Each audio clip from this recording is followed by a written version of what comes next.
오늘 본문에 보니까 6절 말씀에 제자들이 부활하신 예수님께 물었습니다. 이스라엘 나라를 회복하실 때가 바로 이때입니까? 제자들의 가장 큰 관심은 하나님의 나라가 세워지는 것입니다. 이 세상에는 전쟁과 기근과 착취와 핍박이 끊어지지를 않았습니다. 그 당시는 로마가 전 세계를 향해서 전쟁을 해나가는 때였기 때문에 더욱 이 하나님의 나라, 천국 같은 평화의 나라, 샬롬의 나라가 기다려졌던 것입니다. 그래서 더 이상 전쟁이 없는, 그리고 사람들에게 가난과 고통과 핍박과 착취와 질병과 눈물이 없는 그런 하나님의 나라가 언제 이 땅에 세워집니까? 제자들이 이것을 예수님께 물은 것입니다. 예수님께서 십자가에서 우리 모든 인류의 죄를 다 담당해서 해결해 주었고, 예수님의 부활로 말미암아 죽음의 세력도 다 이제는 이기게 되었고, 영생하는 하나님의 은혜가 우리에게 임하게 되었으니 이제 하나님의 나라가 세워지지 않겠느냐 하는 기대감을 그들이 갖게 된 것입니다. 그러자 예수님께서 두 가지로 대답을 하셨습니다. 너무 중요한 말씀인데 7절에 보면 때와 기한은 하나님 아버지의 권한에 속한 일이니 너희의 알 바가 아니다 라고 말씀하셨습니다. 하나님의 주권에 속한 일이니 너희가 그것을 사모하긴 하지만 그 날에 대해서 알려고 하면 안 된다 하는 것이죠. 그리고 8절에 아주 더 중요한 대답을 하셨는데 너희에게 성령이 임하시면 너희가 권능을 받고 예루살렘과 유대와 사마리아와 땅까지 이르러 내 증인이 되리라고 말씀을 하셨습니다. 이것이 예수님과 제자들이 이 땅에서 최후로 나눈 대화의 말씀입니다. 그런데 이 말씀은 우리 신자와 교회가 꼭 붙잡아야 할 너무나 핵심적으로 중요한 본질의 말씀입니다. 우리가 신앙생활을 어떻게 하고 또 교회 생활을 어떻게 해야 할지를 분명하게 가르쳐주는 너무나 아주 핵심적인 신앙생활의 본질에 해당되는 말씀이라고 할 수가 있습니다. 이 말씀을 크게 우리가 세 가지로 생각할 수 있는데, 첫 번째는 신자는 하나님의 나라가 임하는 강력한 희망을 품고 살아야 된다 하는 것입니다. 우리가 어떤 일을 하든지 어떤 말을 하든지 어떤 글을 쓰든지 일 잘하고 말 잘하고 글 잘 쓰고 어떤 큰 사업 잘하는 사람은 항상 뭐가 있냐면 결론을 어떻게 내릴 것인가, 그거를 먼저 항상 생각을 하는 것입니다. 이 말의 결론이 뭔가, 내가 쓰고 있는 이 글의 결론을 어떻게 내릴 것인가, 내가 하는 사업의 결산을 내가 어떻게 할 것인가, 이걸 항상 생각하면서 모든 것을 그 방향에 맞추어서 논리와 일을 전개해 나가는 것입니다. 인생도 마찬가지입니다. 인생을 잘 사는 방법은 내 인생의 결론이 무엇인가, 이걸 확실히 알고 사는 것입니다. 우리 인생의 결론이 무엇입니까? 이 세상 역사의 결론이 무엇입니까? 우리 인생과 역사의 결론은 한마디로 말하면 종말입니다.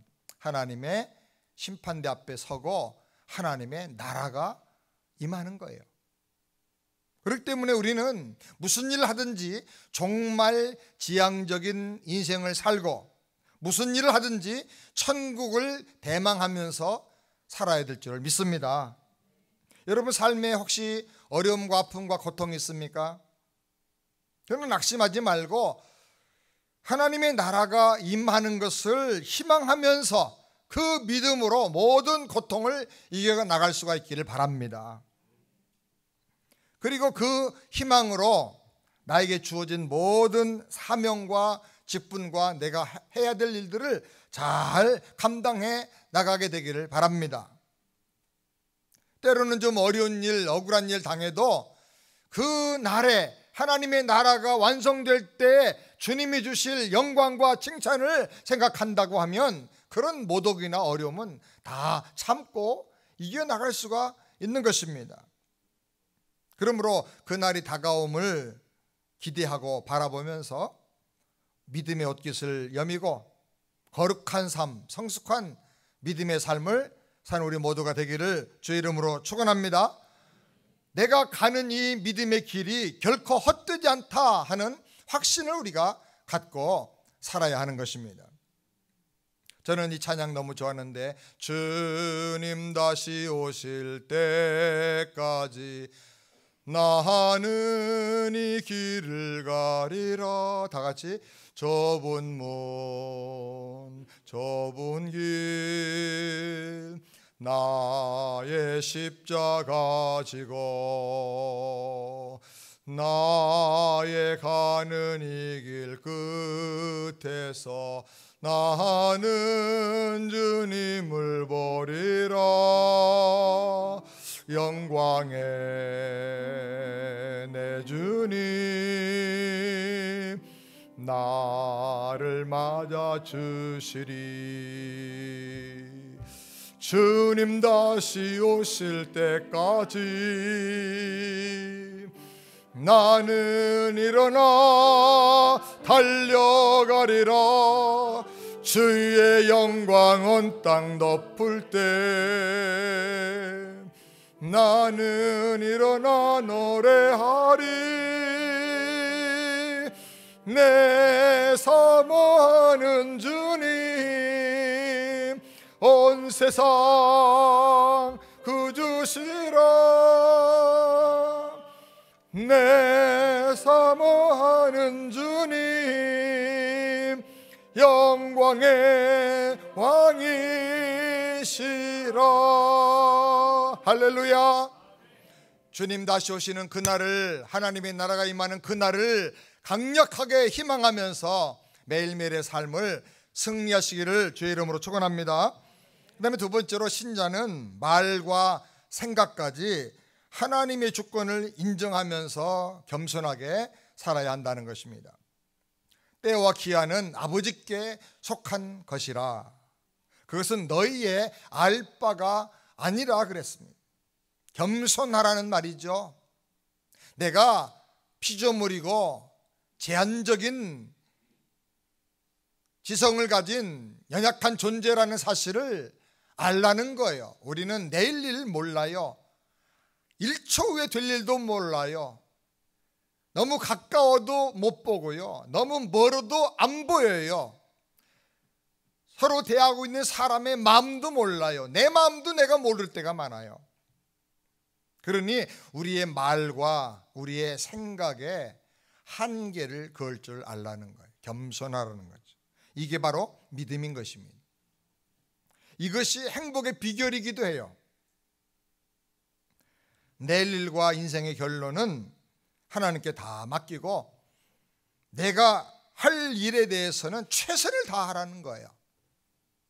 언제 예수님 다시 올지 우리가 몰라요. 그러나 워싱턴이 말한 것처럼 내일 종말이 올지라도 나는 오늘 한 그루의 사과나무를 심겠다. 내게 주어진 일 최선을 다하겠다는 거예요. 아멘입니까? 하나님께서는 사람에게 내일 일을 알지 못하게 하셨다 그랬어요. 왜 그랬을까? 이는 두 가지 이유가 있는데, 이는 하나님을 경외하게 하려 함이라, 그리고 이것이 사람에게 행복이기 때문이라. 여러분, 우리가 모든 거 다 알면 행복할 것 같죠? 근데 행복할까요? 어떤 사람은 좀 다 알아야 믿지요. 그럽니다. 근데 다 알면 믿는 게 아니고 그냥 아는 거예요.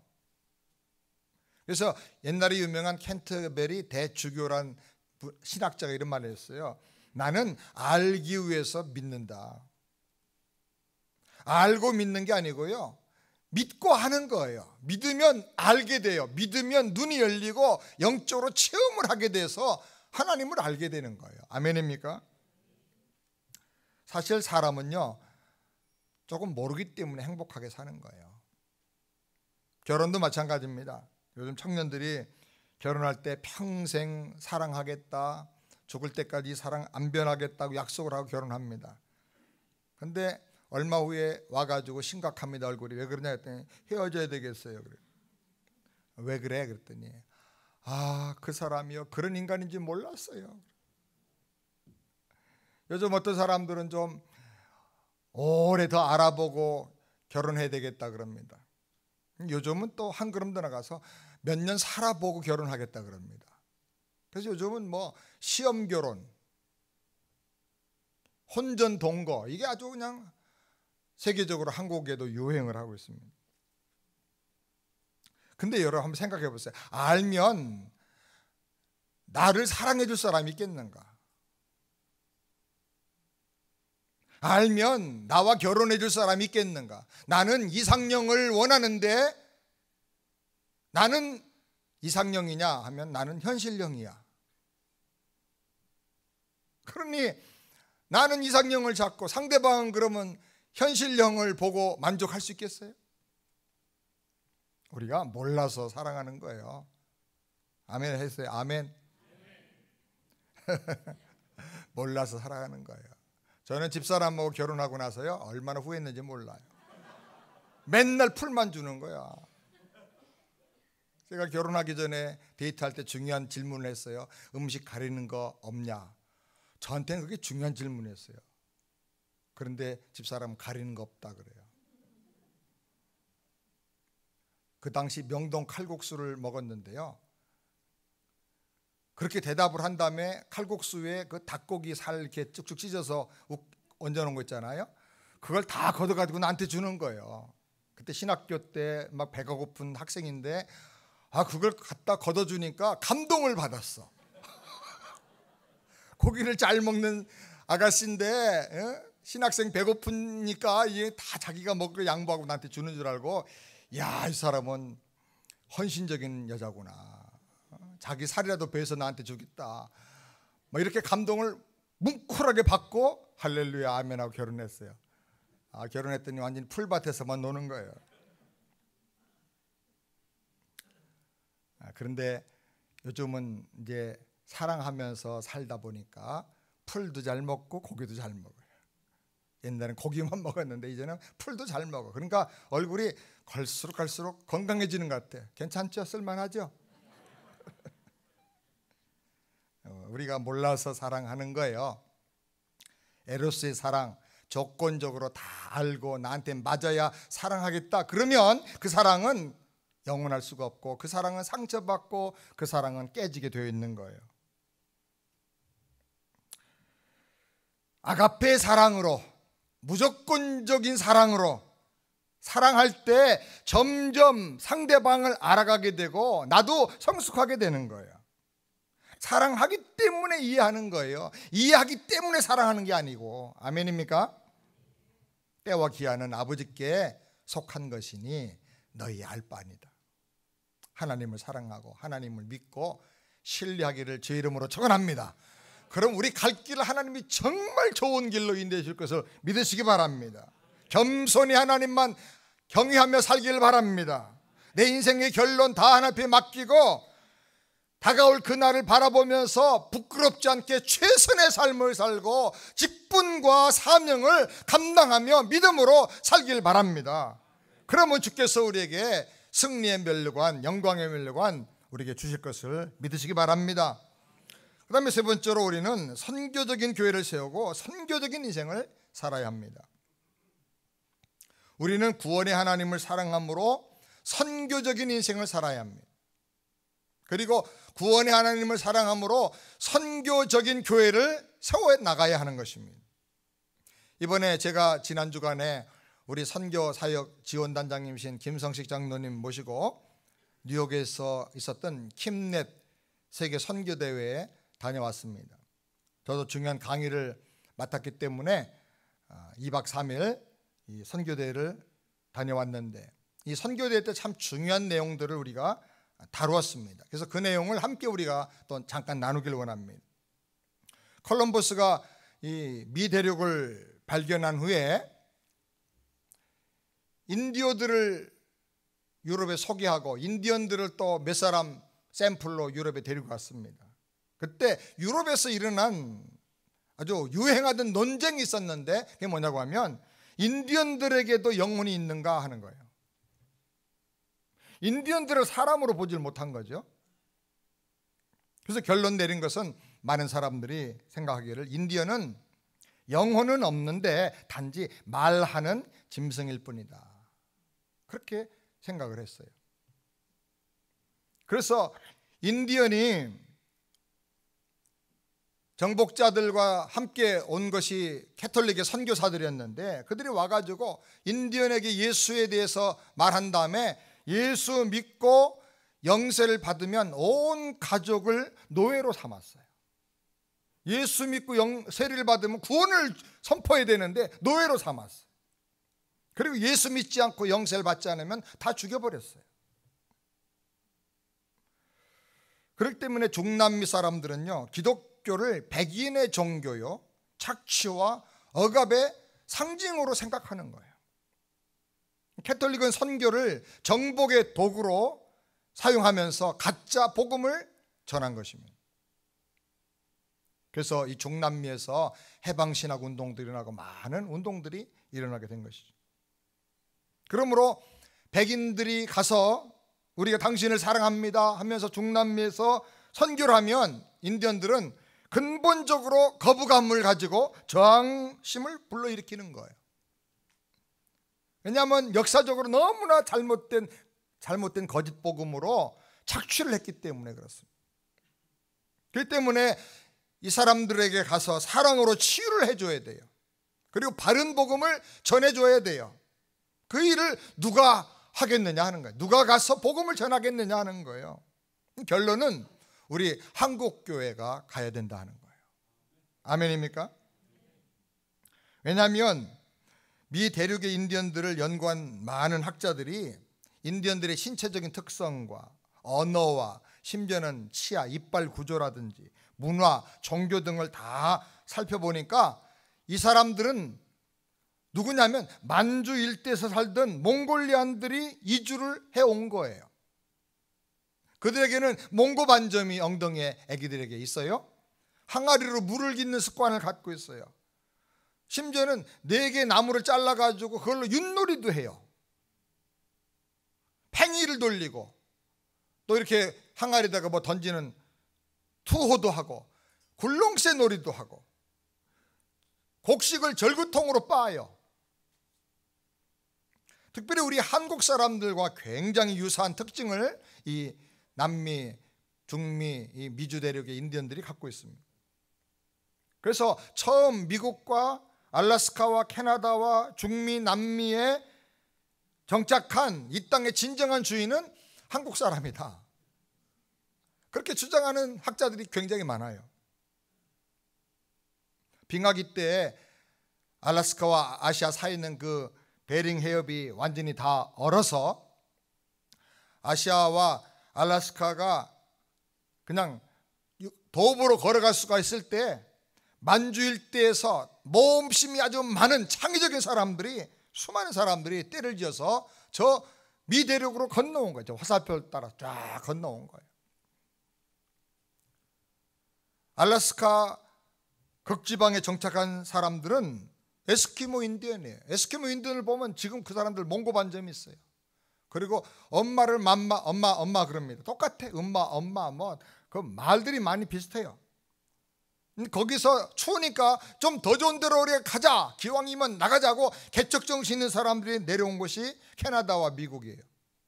여기 인디언들 중에는 뭐 다른 인디언도 있어요. 아파치나 뭐 이런 인디언도 있지만은 또 동양계 인디언들이 있어요. 근데 여기서 또 정착하지 않고 더 좋은 곳이 있을 것이다 그래가지고 모험심을 갖고 남쪽으로 내려가다가 정착한 사람들이 중남미의 인디언들입니다.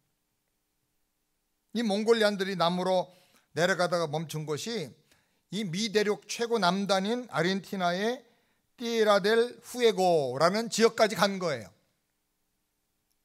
그래서 마야 문명 또 에즈랑 문명 등등의 많은 문명들이 이제 꽃이 피게 된 것입니다. 손성태라는 한국의 유명한 교수는 아메리카 원주민은 검은 머리, 검은 눈동자, 언어 이것이 다 한국인과 너무 비슷하고 지금 그들이 사용하고 있는 말을 조사해 보면 지금 사용하는 한국말과 너무 비슷한 게 아직도 많다는 거예요. 그래서 한혈통이다 이렇게 주장을 합니다.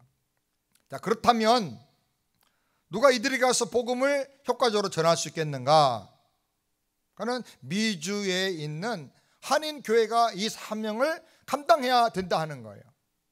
실제로 우리가 저 남미나 중미에 가서 복음을 전하면 그 사람들이 우리 피부색만 보고도 환영하면서 잘 받아들여요. 어떤 선교사님은 니카라구아, 또 과테말라, 아르헨티나 등등에 가서 선교를 하는데 처음에 그 마을에 도착하니까 사람들이 나와서 막 놀라면서 반기더래요. 선교사라 그래가지고 얼굴 하얀 사람이 올 줄 알았는데 자기가 똑같은데 너무나 멋지게 생긴 미남이 오더라는 거야. 그 동질감을 느끼는 거예요. 그럼 우리가 어떻게 선교를 해야 될까? 선교의 첫날 필라의 안디옥 교회 호성기 목사님이 설교를 했어요. 핵심은 사도행전을 둘로 나누면 1장부터 11장까지 주제가 성장이고 12장부터는 주제가 성숙인데, 교회는 먼저 성령의 능력으로 확장하고 성장하게 되었고, 그 다음에는 믿음이 성숙됨을 통해서 땅끝까지 구체적으로 세계 선교를 하게 되었다고 하는 것입니다. 성숙이 중요한데 성숙은 아픔만큼 성숙한다는 거예요. 그래서 하나님께서 초대교회와 성도들에게 핍박이라고 하는 아픔과 고난을 허락하셨다는 거예요. 그 고난은 우리 믿음을 성숙하게 만들기 위해서, 그래서 세계 선교를 할 수 있는 능력과 역량을 갖도록 하기 위해서 그렇게 하셨다는 거예요. 성숙하려고 하면 고난 속에서 필수적으로 기도해야 되고 말씀대로 순종해야 된다는 거예요. 사랑하는 여러분, 혹시 우리 가운데 이미 생활에 어려움과 아픔과 고난이 있습니까? 낙심하지 말고 우리를 하나님의 은혜로 성숙하게 하려는 하나님의 뜻으로 깨달으시길 바랍니다. 그래서 그 가운데서 영적으로 성숙하고 은혜와 능력을 받아서 땅까지 선교하는 일에 여러분의 가정과 여러분의 인생과 여러분의 자녀들이 귀하게 쓰여지기를 주의 이름으로 축원합니다. 둘째 날은 용렬 목사님이 설교를 했습니다. 워싱턴 중앙장로교회 담임 목사님이죠. 이분이 아주 저하고 좋은 교제를 나누게 됐는데, 바울이 죽음을 앞두고 제자 디모데에게 너는 말씀을 전파하라. 때를 얻든지 못 얻든지 항상 힘쓰라. 너는 모든 일에 근신하여 고난을 받으며 전도의 일을 하라 하는 본문을 가지고 설교를 했습니다. 말씀은 참 복음인데 이 세상에는 거짓 복음도 많다는 거예요. 우리는 죄인을 사랑해서 아들을 주신 하나님의 사랑의 복음, 저주받은 우리를 위해서 십자가에서 우리의 모든 죄와 저주를 담당하신 십자가의 복음, 죽은 자를 살리고 마귀의 권세, 사망의 권세를 이긴 부활의 복음, 이 복음을 전해야 한다는 것입니다. 이 복음을 전하려고 하면 고난이 반드시 필요하다는 거예요. 나를 희생하고 내 것을 드리는 고난이 있어야 한다는 거예요. 만약에 복음이 생명의 복음이 아니고, 만약에 복음이 죽은 자를 살리는 복음이 아니라면 우리가 거기다가 생명 걸 이유가 없어요. 그러나 예수를 통해서 구원받고 예수님의 복음이 생명인 것을 믿고 예수님을 따라가는 사람이라면 그의 삶에 십자가를 사랑하는 마음, 고난도 기쁘게 감당하는 마음이 반드시 필요하다는 것입니다. 한국의 역사를 보면 캐톨릭의 신자들이 순교한 것이 김대건 신부를 포함해서 10만 명 정도가 된다 그래요. 그런데 개신교 선교사님들과 성도들이 순교한 것은 20만 명이 넘는다는 거예요. 초대교회는 고난이 복이고 예수님을 위해서 목숨 바치고 순교하는 것이 최고의 영광이라고 생각을 했는데, 요즘 교인들은 고난은 불행이고 고통 없이 사는 게 최고의 복이라고 생각한다고 하는 것입니다. 그러나 진정한 신자라면 고난 중에서도 감사하며 기뻐하고 주님을 위해서 스스로 희생하고 고난당하는 것을 영광으로 생각하는 믿음을 가져야 한다는 것입니다. 아멘입니까? 바울은 말하기를 내 속에 사는 것이 그리스도니 죽는 것도 유익함이라. 이 말씀을 우리도 이제는 내 생활 속에서 체험하면서 신앙 고백으로 삼고 살아야 한다는 것입니다. 여러분, 핸드폰 속에 수많은 이름들과 전화번호들이 있는데 그 가운데 아직도 예수 믿지 못하고 구원받지 못한 사람들이 있습니까? 여러분, 가까운 가족 중에 또 친구나 친척 중에 만약에 오늘 예수님께서 오신다면 영원히 이별해야 될, 굿바이 하고 헤어져야 될 사람들이 혹시 몇 명이나 있습니까? 주변에 멸망할 수많은 영혼들이 있는데 그 사람들 앞에서 편하게 웃으며 이 세상에 고통 없는 삶을 그냥 행복한 삶이라고 생각하면서 살고 있다고 하면 한번 심장에 손을 얹고 생각을 해보자는 거예요. 과연 내가 예수를 믿고 구원받은 사람인가? 과연 내 심령 속에 예수의 뜨거운 피가 흐르고 있는가?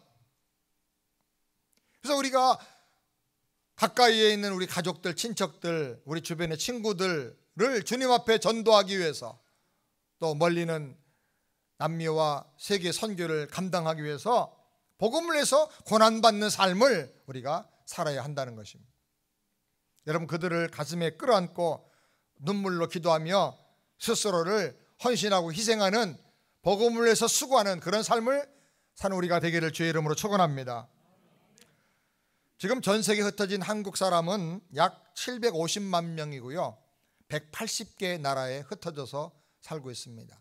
중국 사람보다 또 유대인보다도 더 많은 나라에 흩어져 있습니다. 중국에 한국 사람이 270만 명 있고요, 미국에 220만 명 있고, 일본에 91만 명, 소련에 55만 명 이렇게 살고 있습니다. 중국 사람들은 어딜 가든지 중국 식당을 기가 막히게 오픈합니다. 일본 사람은 스시집을 차리든지 아니면 전자제품 가게를 차립니다. 근데 한국 사람은 어디 가든지 간에 교회를 만들어요. 무슬림 지역에서도요, 교회를 해요. 잡히면 추방당하고 감옥에 갇힐 수도 있는데 교회를 해요. 어떤 교회는요, 태권도장이라고 간판을 걸어놓고 예배드리러 가면 다 옷을 갈아입어요. 태권도복으로 갈아입어요. 그리고 앉아가지고 예배드리다가 비밀경찰이나 그 사람들이 왔다 그러면 일어나서 막 격파를 하고 그러는 거예요. 그렇게 하면서라도 교회를 세우고 예배를 드리는 게 한국 사람이에요. 참 이상한 사람들이에요. 우리 한국 사람들은 단순한 이민자나 유학생들이 아니에요.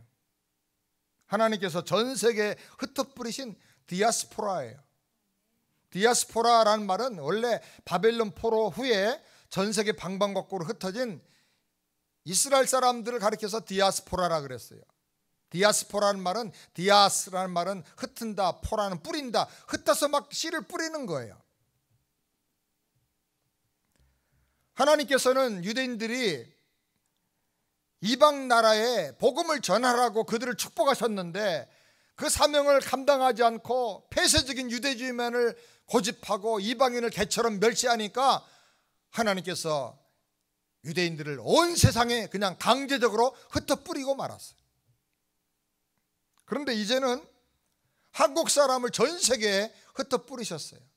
우리는 잘 살아보자, 꿈과 희망을 가지고 미국에 오고 각 세계 방방곡곡으로 흩어져 나간 거예요. 우리 한국 사람들은 우리 조상 때부터 베링 해협을 건너가지고 알래스카, 캐나다, 미국, 남미를 중남미를 다 훑어서 퍼져나가는 그런 기질을 가진 민족이에요.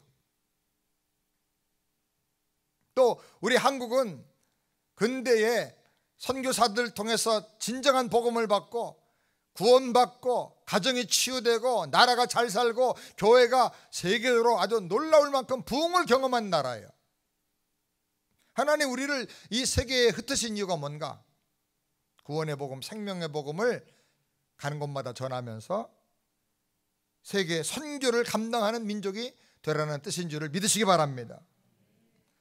우리 미주 한인교회는 디아스포라 교회예요. 태생적으로 선교하는 교회예요. 그럼 우리가 어떤 교회인가?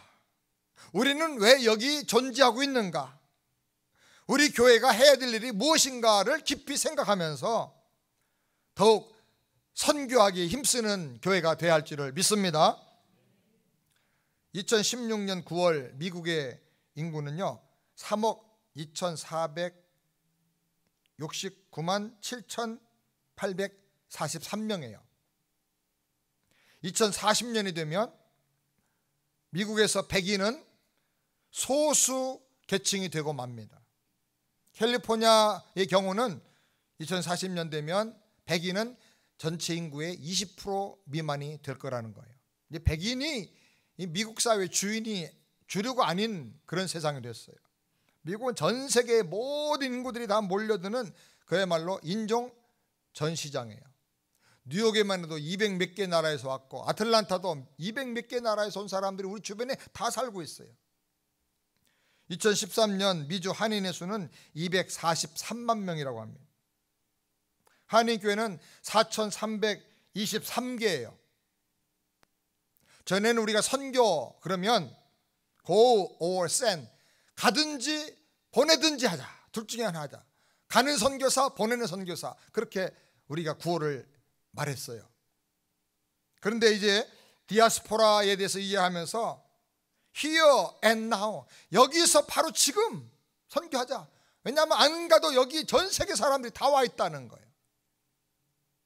이 선교 개념이 바꿔졌어요. 그런데 최근에는 from everyone to everywhere, 모든 사람으로부터 모든 지역으로 이제는 모든 곳에서 선교가 이루어진다는 거예요. 그리고 커뮤니티 미션 처치, 커뮤니티를 선교하는 교회라는 개념으로 이제 선교가 점점 개념이 바꿔지고 있어요.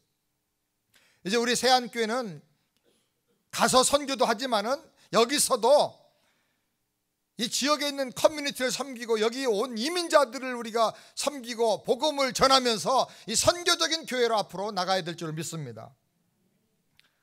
박혜민 목사님은 청교도적인 영성을 회복하자 그러면서 세상에는 3M 처치가 있다. M자로 시작되는 세 종류의 교회가 있는데, 첫 번째는 뮤지엄 같은 교회, 박물관 같은 교회라는 거죠. 아름답고 큰 건물만 있는데 다 생명력은 없고 옛날에 대한 추억만 남아있는 교회. 두 번째는 메인테넌스 교회, 관리만 하고 제도화되어 있고 형식화된 교회, 생명이 움직이진 않고 그냥 제도만 돌아가는 교회. 세 번째는 무브먼트 처치, 운동이 일어나는 교회, 생명운동, 기도운동, 전도운동, 부흥운동, 선교운동이 일어나는 교회가 있다는 거예요.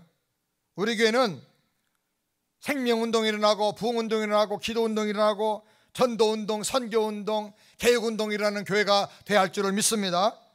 그러려고 하면 이 청교도적인 건강한 영성이 회복이 돼야 된다는 거예요. 청교도 영성은 성수주일, 역동적인 예배, 말씀 묵상, 순종의 삶, 기도의 생활, 경건한 가정을 지키기, 성화의 삶을 강조하면서 이웃을 돕고 사랑하며 지역사회를 섬기는 영성이었습니다. 우리 교회가 이런 영성을 회복하고 무장하는 교회가 되기를 바랍니다. 저는 이번에 마지막 아주 결론적인 강의를 하고 떠나왔는데, 제가 맡은 강의는 미주 한인교회의 시대적인 사명에 대해서 강의를 했습니다. 10가지를 얘기를 했는데, 첫 번째로는 미주 한인교회는 과거 성장에 기댈 것이 아니라 새로운 교회상을 제시해야 된다 하는 것입니다. 크리스천 투데이가 설문조사한 바에 의하면 미주 한인교회가 지금까지 성장했던 가장 큰 요인은 이민 생활의 어려움을 해결해 주는 교회, 그리고 이민사회의 모든 모임의 중추적인 역할을 감당했던 교회가 되었기 때문이라고 설문조사 결과가 나왔습니다. 그동안의 교회는 한인 1세들이 모여가지고 외로움을 달래고 김치찌개 끓여 먹고 또 고국이나 이민생활에 대한 정보를 교환하면서 사랑방 역할을 함으로 교회가 사람들이 모여드는, 그래서 교회가 부흥하게 됐다는 것입니다. 그런데 이제는 미주 한인교회가 사랑방 수준에만 머물러서는 안 돼요. 한 걸음 더 나가서 성경이 가르쳐주는 성경적인 건강한 교회 모습으로 성장해 나가야 될 줄을 믿습니다. 그 다음에 두 번째로 미주 한인교회는 한국 교회의 모습이 매 연장이 아니라 새로운 교회의 모습을 보여줘야 합니다. 지금 한국 교회가 마이너스 성장을 하고 쇠퇴하고 있습니다. 그 이유가 뭡니까? 이유는 교회가 방향성을 잘못 잡았기 때문입니다. 교회가 하나님께서 보내주신 세상에 하나님의 공동체임을, 파송받은 공동체임을 잊어버리고 교회 구성원들인 성도들이 세상에 빛과 소금으로서의 메신저 역할을 해야 되는데 그걸 잊어버린 것입니다. 그래서 많은 설교와 가르침이 그 결론이 교회에만 충성을 하고 공예배 출석, 11조 강조, 새벽 예배 강조, 교회 봉사만 잘하면 세상에서 뭐 어떻게 살든지 간에 믿음 좋은 사람으로 보이도록 그렇게 가르쳐 왔다는 것입니다. 근데 교회에서는 믿음 좋은데 가정에서는 엉망이고 세상에서는 아주 손가락질 받는 사람들이 너무 많아졌어요.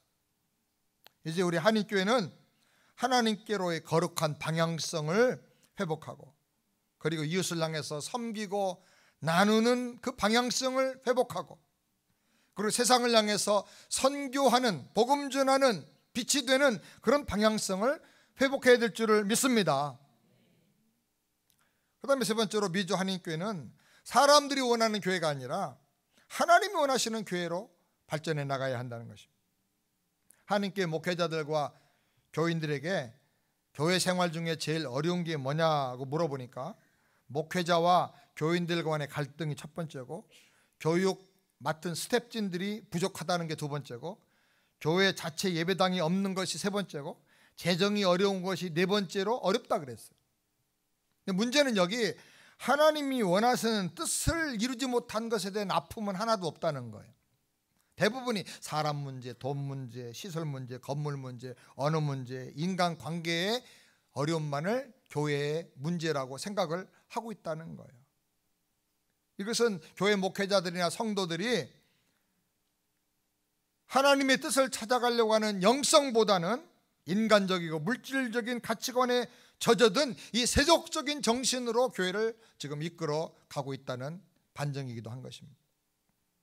그럼 우리가 회개하고 우리 미주 한인교회는 인간이 요구하는 교회가 아니라 하나님이 찾으시는 교회의 모습과 방향성을 놓고 성경을 놓고 깊이 고민하며 기도해야 될 줄을 믿습니다.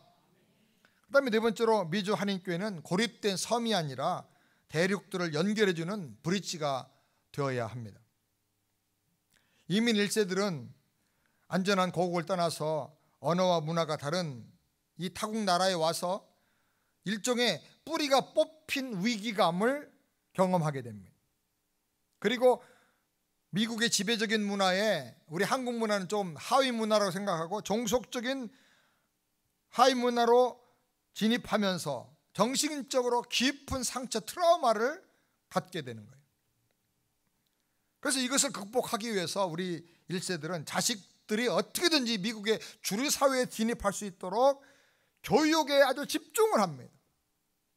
그러나 자기 자신은 같은 언어와 익숙한 음식과 고향의 향취를 서로 나누면서 마음을 달래주는 고립된 공동체를 이뤄가는 데만 급급해 있게 된다는 것입니다.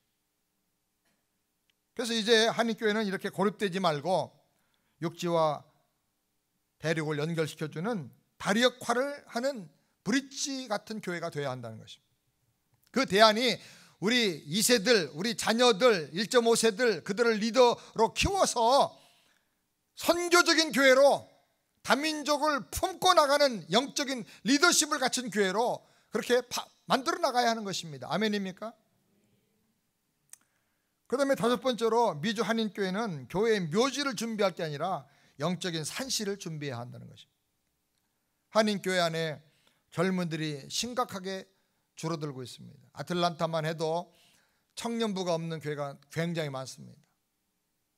중고등학교 유스그룹을 할 수 없는 교회도 굉장히 많습니다. EM 그러면 어린이부터 그냥 청년부까지 다 같이 모여서 하는 교회들은 몇 개 있습니다. 한국도 주일학교 없는 교회가 50%가 넘고요. 중고등부 없는 교회가 60%, 70%가 넘어요. 이제 교회가 정신을 차리고 우리 선교의 대상 타깃 그룹을 재설정을 해서 청년들과 우리 유스그룹과 어린이들을 중점적으로 전도하고 키워내고 격려해야 될 줄을 믿습니다. 앞으로 20년 후에 몇 교회가 살아남겠는가? 아틀란타만 해도 거의 아마 3분의 2 정도가 20년 지나면 다 없어질 그런 가능성이 있어요. 심각한 문제예요. 우리는 우리 교회 주일학교가 부흥하고 유스그룹이 잘 되고 우리 청년부가 흥황하는 것을 얼마나 하나님 앞에 감사해야 될지 몰라요. 교사들, 우리 전도사님들, 우리 학생들을 우리가 격려하면서 앞으로 세계를 감당할 만한 믿음의 리더들로 키워야 될 줄을 믿습니다. 여섯 번째로, 한인교회는 미국 사회에 휩쓸려 없어지지 말고 한인교회로서의 사명을 감당해야 됩니다. 한국 교회만 갖고 있는, 전 세계 어떤 교회도 이런 걸 갖고 있지 않는 강점이 있어요. 새벽 기도, 미국 사람은 죽었다 깨어나도 못합니다. 한국에 가서 은혜 받고 한국교회 부흥을 우리도 좀 흉내 내보자 그래가지고 새벽 기도를 막 설교하고 강조하게 해가지고 새벽 기도 모였는데요, 다리 꼬고 의자 삥 둘러 앉아가지고 커피 마시면서 5분 기도하고 헤어졌답니다. 미국 사람들은 새벽 기도가 안 돼요. 성경 중심의 교회, 우리 교회 천독운동 한다니까 목사님들이 다 놀래요. 성경 천독운동을 해 지금. 말씀 얼마나 사랑해. 그리고 적극적으로 찾아가면서 신방해. 미국 교회는 신방이란 말이 없어. 적극적으로 나가서 전도합니다. 길거리에서 마켓에서 전도합니다. 고난을 당할 때 인내합니다. 열정적으로 기도합니다. 부흥의 경험이 우리에게는 있습니다. 아멘.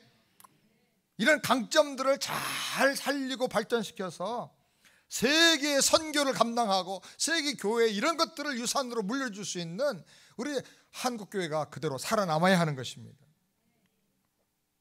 한인교회는 크루즈 같은 소비형 교회가 아니라 선교적 교회로 발전을 해야 합니다. 크루즈 가면 가만히 앉았으면 다 해주죠. 새끼 다 먹여주고 그 안에서 모든 걸 다 할 수 있어. 교회가 그런 식의 소비형 교회가 돼서는 안 된다는 거예요. 이제 우리가 생산적인 사람들이 되어야 됩니다. 아멘. 선교적인 교회가 되어야 되는 것입니다. 그리고 여덟 번째로, 미주 한인교회는 한국식 목회를 지향하고 이민신앙을 재정립해서 목회해야 할 것입니다. 미국의 좋은 주류신학교를 졸업해도 한인교회에서 목회하기가 어려워요. 왜? 한국의 문화적인 특성을 모르기 때문에. 또 한국에서 좋은 신학을 공부해도 한국식으로 목회하면 이민 목회가 안 돼요. 한국에서 목회 잘하다 본 분들이 이민 목회하면 죽 써요. 100명도 안 돼요. 못 모여. 카리스마로 막 하려고 하니까 이민 문화에 안 맞는 거예요. 그러므로 미래 교회 지도자들을 이 두 가지 양면을 다 갖춘 사람들이 될 수 있도록 키워내는 교회가 돼야 돼요. 그래서 많은 목회자들이 와서 훈련받고 인턴십을 하고 목회 실습을 하고, 그리고 거기서 부교육자를 거친 다음에 나가면 막 큰 교회, 아주 생명력이 넘치는 교회를 부흥하면서 맡을 수 있도록 그런 일꾼들을 우리 교회가 키워내야 될 줄을 믿습니다. 아홉 번째로, 한인교회는 주류교단의 진보적 신앙을 추정하고 따라갈 게 아니라 방파제 역할을 해야 한다는 거예요. 성경이 하나님의 계시 말씀인 것을 부인하는 문서설, 또 다른 종교를 믿어도 구원받을 수 있다고 주장하는 종교 다원주의, 포스트 모더니즘, 동성애나 근친상간이나 동물과의 수관 같은 것을 합법화해야 된다고 말하는 진보적인 이런 신학을 우리 한국 교회들이 막아내야 돼요.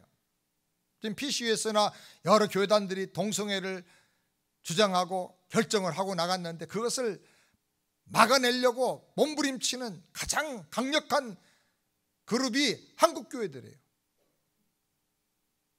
우리는 진보신학을 따라가는 게 아니라 그것을 막아내는 방파제 같은 교회가 되어야 하는 것입니다. 아멘. 마지막 열 번째로, 한인교회는 주류 사회 교회로 나가는 게 아니라 세계 선교를 위한 교회로 나가야 한다는 것입니다. 미국의 주류 사회 교회가 우리 모델은 아니에요. 물론 주류 사회의 교회 중에 시설 좋고 시스템이 좋은 교회들이 많이 있어요. 그러나 그게 우리 모델은 아니에요.